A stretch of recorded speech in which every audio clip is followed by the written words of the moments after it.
blamed President Trump for the collapse in diplomacy, saying that the talks were happening, negotiations were happening, and the deal was within reach, and the nuclear deal was almost done. But however, Iran is now blaming President Trump for derailing the talks, and that happened on that very day. As far as President Trump's earlier statement came in before these strikes were launched jointly by Israel and the US, saying that he was not very happy in the way that the talks were progressing. So, Sierra, what is your point of view as far as this statement coming in from President Trump?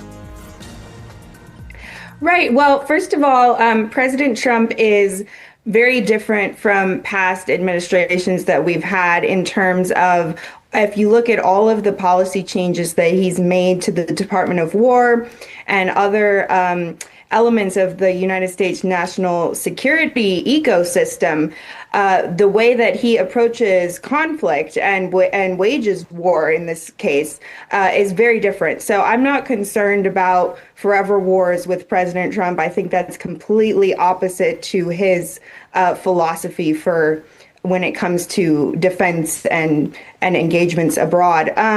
In terms of his statement about the breakdown of the talks came because the Iranian regime did what they always did, and they didn't learn who they were dealing with. They made a lot of strategic miscalculations, and I guess that worked for them for many years in the past. But President Trump, when he commits his time to negotiations, or in this case, his team's time, he expects results, and he wasn't getting them. And he was very clear that if he wasn't getting results, that he was going to have to use the military option. All right. On that specific point,